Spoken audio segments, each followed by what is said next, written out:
Okay, here is the summary. We start off with the pasuk that Moshe Rabbeinu asked, Yigdal na'keach, as you said, an erech hapayim. And we asked that this seems to be a reference to the 13 midos as is described in the Baruch Shamar and the davening. And then, of course, we have the 13 midos that we say in the Tachlon after Shemana Esrei. So why do we have it twice? So we explained that this one in the Baruch Shamar is a reference to the 13 midos harachamim as they are in Biyah. And the ones that we reference more explicitly, Hashem Kel Rachum, and in the Tachlon after Shemana Esrei is in the level of Atzilus. And this is what Moshe Rabbeinu's request was, that through Torah, which is what gives us the strength, we should have the capacity to have that level of atik, of atzilus, even in the bria level. It should be drawn down here, that just like a person's koyach is revealed through their actions, so too when Hashem's kindnesses and tolerances and patience are demonstrated, it should manifest down here in this physical world. And there's two ways this happens. One is that we serve Hashem because we understand the value of it. That's an avodah that has tam. But then there's a superior level. We do something simply because Hashem asks us. If God would ask us to do something seemingly as meaningless as chopping wood, we would do it because we are doing it simply because it's God's will. And if we would have that kind of Kabbalah soul for all mitzvahs, we would draw out this quality within our human experience. And this helps us understand this odd pasuk in Tehillim that says, Im aveinos tishmar ka, the sins that are guarded by Yudke.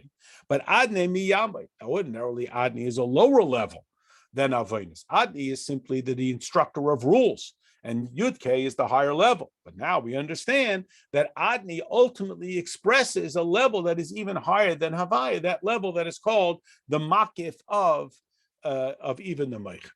Then we have a sort of a new mimer that begins. We're on Daf Mem, where we ask the question that it says in the Chumash,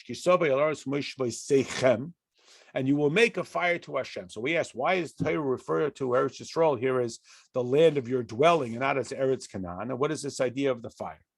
So we quoted a Gemara that says, whoever reads the Shema without tefillin is as if he brought an Ole without a Mincha or a Zebach without the נסכים. So we asked, what's the analogy? So we explained, in Karbonos, you brought a physical animal and a fire came down from heaven which consumed it. Similarly, we are a combination of four primary elements, Eish, Mayim, Ruach, Afa. And the Eish level is that of the Chaya of the animal. Now, an angel that is a Shrafim, it's only fire. Its entire existence is only fire. But we are human beings, and we are a combination of four Yesodas, and we are invested in a body and a Nefesh HaBahamas. So it's very difficult, nigh on impossible, for us to be only a fire. So what do we have to do? We have to recite the Shema, and we have to focus ourselves on bringing that Shema down into pragmatic manifestation, so that is, we have to inspire the level of fire of godliness to override the level of fire of our intuitive, instinctive animalism. Just like the fire that came down in Hashemayim to consume the animal and transform the physical into the spiritual. And this is possible because the Jewish people, like we say, Shema Yisroel, the Jewish people were the whole purpose of creation from the onset. They were absolutely unified within the infinity of Hashem. Even though down here in this physical world, we are engaged in an animal soul and a body, and it doesn't always seem that way. Yet that is our origin, because every other creation was created by God's speech.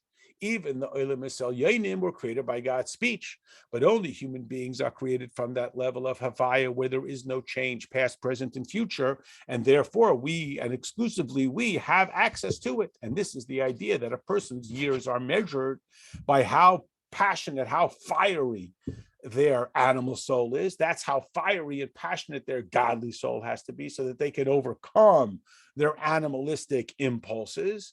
And this is why man is called Yashar, straight, Yisroel, the straight ones, because we have a straight line from the loftiest level down to our most ordinary level. And this is the unique opportunity that we have, an obligation that even the other nations don't have, that we can not only resist and our animal soul, but we can use it to become elevated. We can transform it into something that is close to godliness.